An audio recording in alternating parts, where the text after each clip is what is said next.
श्री गणेशाय नमः। गुरुर्ब्रह्मा गुरुर्विष्णु गुरुर्देवो महेश्वरः गुरुः साक्षात् परब्रह्म तस्मै श्री गुरुवे नमः। बोलो श्री हनुमान जी गुरु महाराज की जय।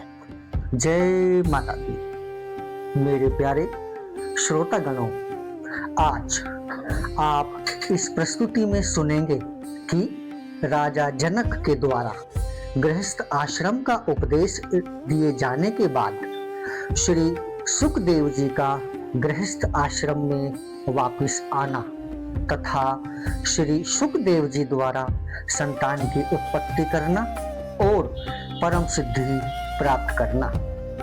मेरे प्रिय धर्म प्रेमियों एवं श्रद्धालु बंधुओं, यह चैनल पूर्णतः सनातन धर्म और आध्यात्मिक संस्कृति को समर्पित है।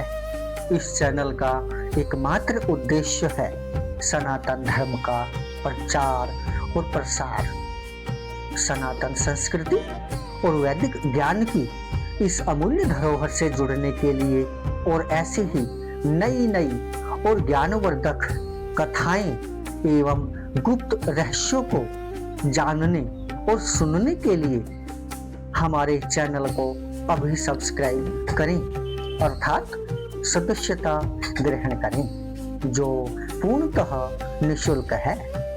हमारी प्रस्तुतियों को ध्यान लगाकर प्रेम व मन से श्रद्धा के साथ अंत तक सुनें और लाइक करें। कमेंट में अपने विचार अवश्य शेयर करें।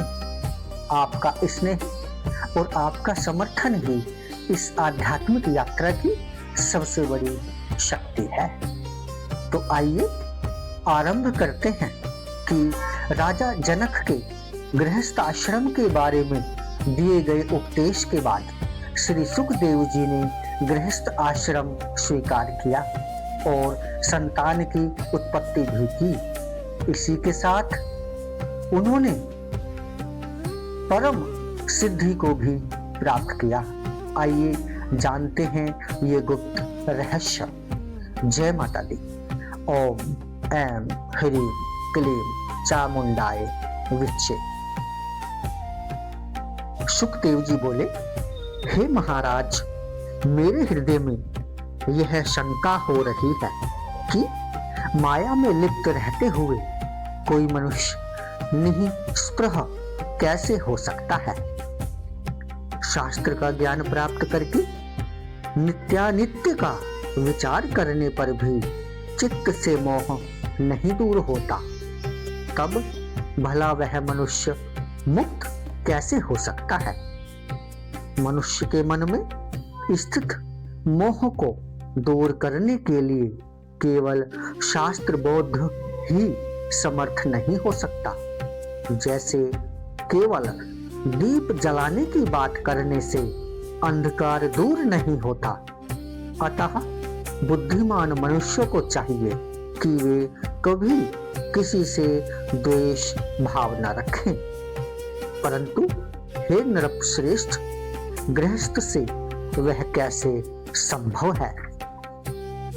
अभी भी आपकी धन प्राप्ति कामना, राज्य सुख तथा युद्ध में विजय प्राप्त करने की अभिलाषा शांत नहीं हुई है, तब आप जीवन मुक्त कैसे हो सकते हैं। अभी भी चोरों के प्रति चोर बुद्धि तथा तपस्वी के प्रति साधु बुद्धि आपकी है ही। अपने पराये का भेदभाव भी अभी आप में है। तो फिर हे राजन, आप विदेह कैसे।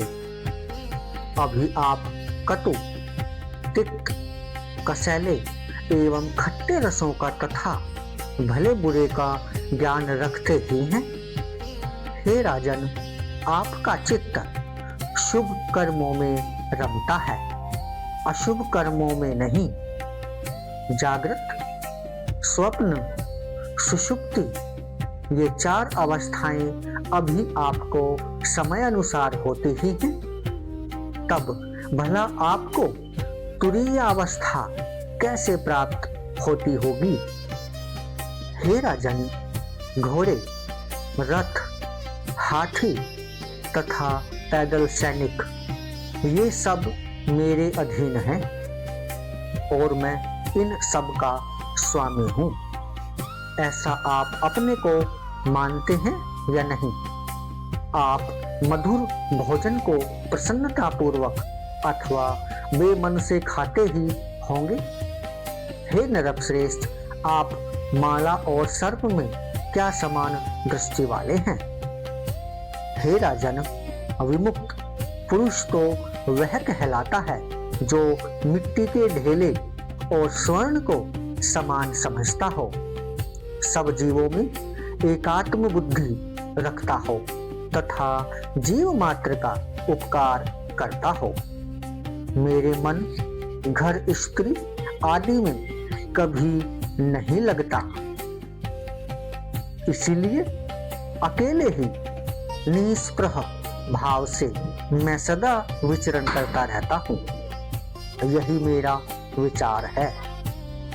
निसंग, ममता रहित और शांत होकर केवल पत्र, मूल, फल इत्यादि ग्रहण करता हुआ मैं निर्द्वंद एवं अपरिग्रही होकर मृग की भांति स्वच्छंद विचरण करूंगा।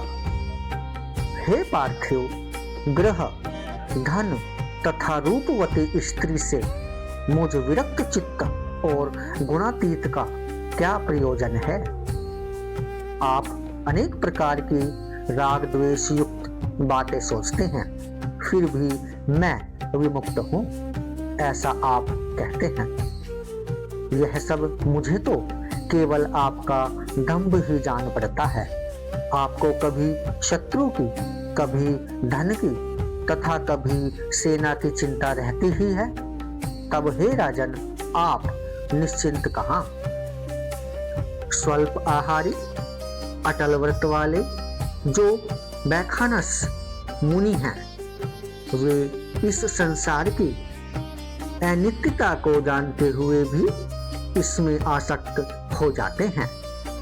हे राजन, आपके वंश में उत्पन्न सभी राजाओं का नाम विदेह यह हो जाता है। इसमें भी आप धोखा समझिए, दूसरा कुछ नहीं। जिस प्रकार किसी मूर्ख का नाम विद्याधर, जन्मांध का नाम दिवाकर तथा सतत दरिद्री मनुष्य का नाम लक्ष्मीधर रखना निरर्थक है, उसी प्रकार पूर्व काल में भी आपके वंश में उत्पन्न जिन जिन राजाओं को मैंने सुना है, वे नाम से ही विदेह प्रसिद्ध हुए हैं, कर्म से नहीं। हे नरप, आपके कुल में पहले निमि नाम के राजा हो चुके हैं। उन राज ऋषि ने एक बार अपने गुरु वशिष्ठ मुनि को यज्ञ के लिए निमंत्रित किया। उस समय वशिष्ठ जी ने उनसे कहा कि आपसे पहले इंद्र ने मुझे यज्ञ के लिए आमंत्रित कर रखा है। इंद्र का यज्ञ संपन्न कराकर मैं आपका भी यज्ञ पूर्ण करूंगा। अतः हे राजेंद्र, तब तक आप धीरे धीरे यज्ञ सामग्री एकत्र कराइए।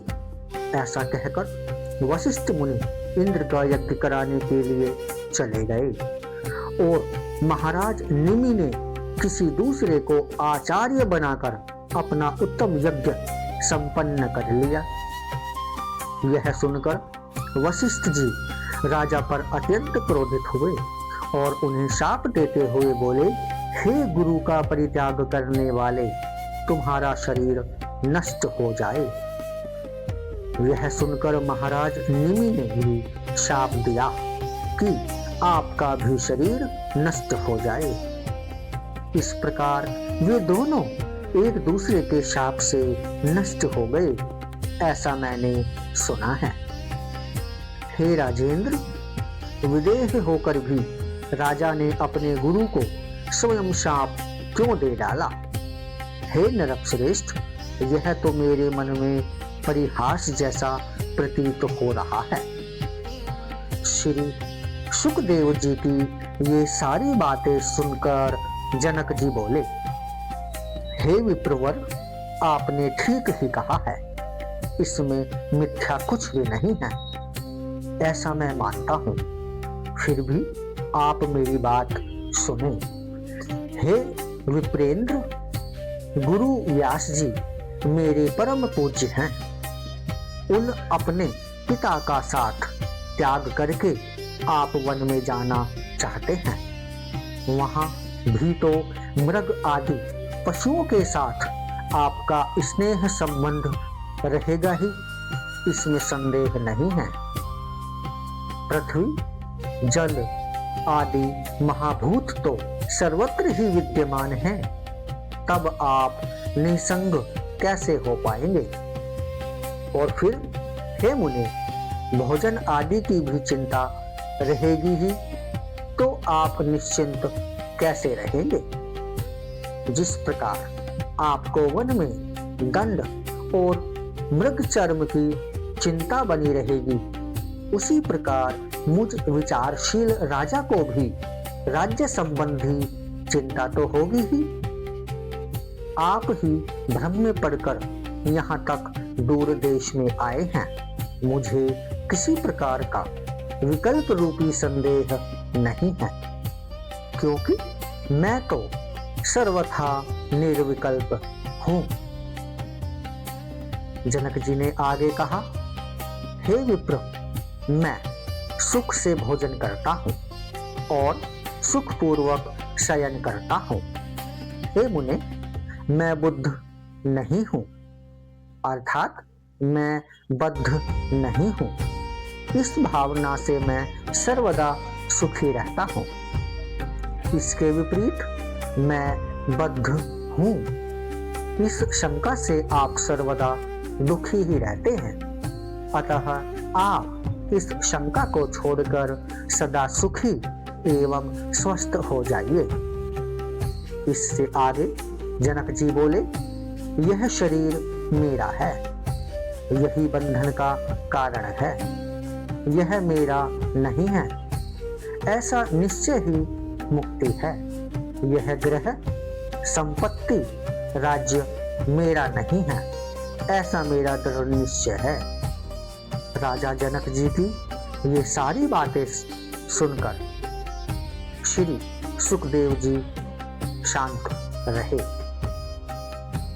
सूत जी बोले, महाराज, जनक की बात सुनकर सुखदेव जी हर्षित होकर और उनसे आज्ञा लेकर व्यास जी के उत्तम आश्रम के लिए चल पड़े। व्यास जी ने अपने ज्ञानी पुत्र को आते देखकर सुख प्राप्त किया। उन्होंने सुखदेव जी को हृदय से लगाकर तथा उनका सिर सूंघकर उनकी कुशलता पूछी।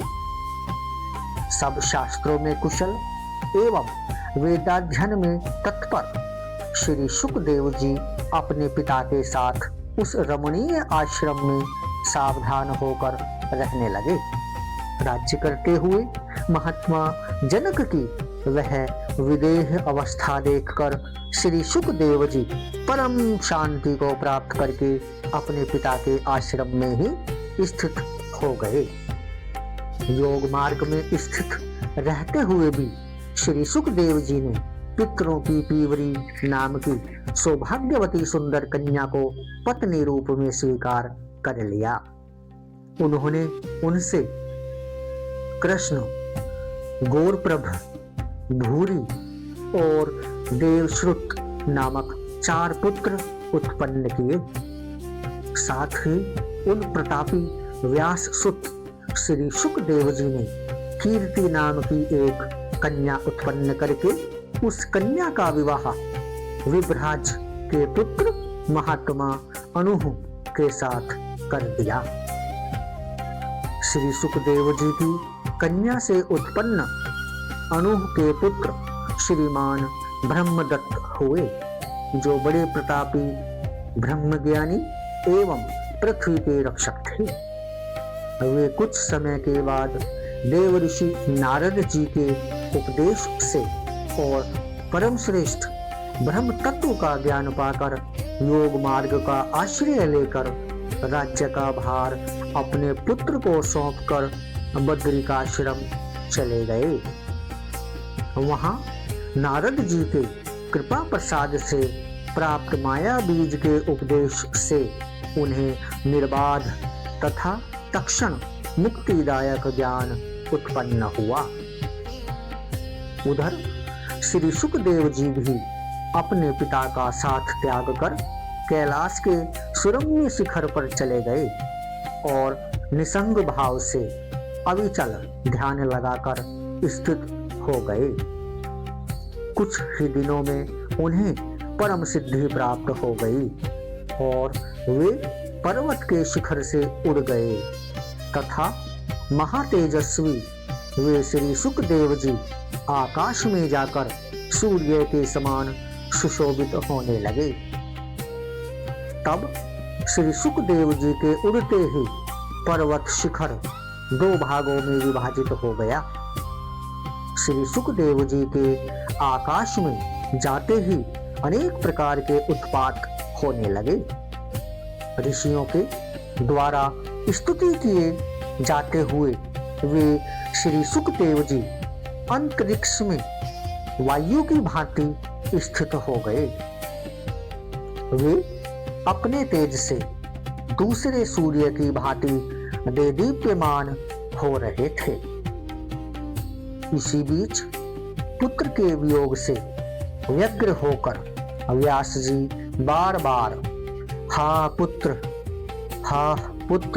कहते हुए उस पर्वत की चोटी पर पहुंचे जहां श्री सुखदेव जी रहते थे।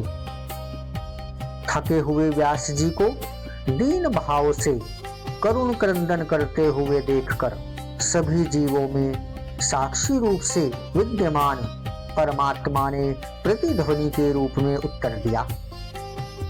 आज भी उस पर्वत के श्रृंग पर वैसी ही प्रतिध्वनि स्पष्ट सुनाई देती है। अपने प्रिय पुत्र सुखदेव के विरह में हा पुत्र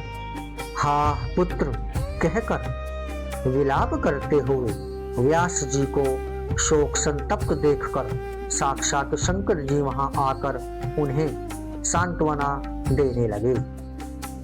शंकर जी बोले, हे व्यास जी, आप शोक मत कीजिए।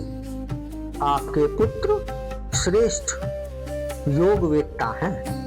उन्होंने अकृतात्माओं के लिए भी दुर्लभ परम गति प्राप्त कर ली है। अतः ब्रह्म ज्ञान रखने वाले आपको उन ब्रह्म ज्ञानी सुखदेव के लिए चिंता नहीं करनी चाहिए। हे पवित्रात्मन, सुखदेव के समान पुत्र के द्वारा आपकी महान कीर्ति हुई है। व्यास जी बोले, हे देवेश, हे जगतपते, मैं क्या करूं? शोक दूर नहीं हो रहा है। पुत्र दर्शन की लालसा वाले मेरे नेत्र अतृप्त हैं। व्यास जी की ये बातें सुनकर श्री महादेव जी बोले, अब आप अपने पुत्र की रमणीय छाया अपने पास सर्वदा विद्यमान देखेंगे।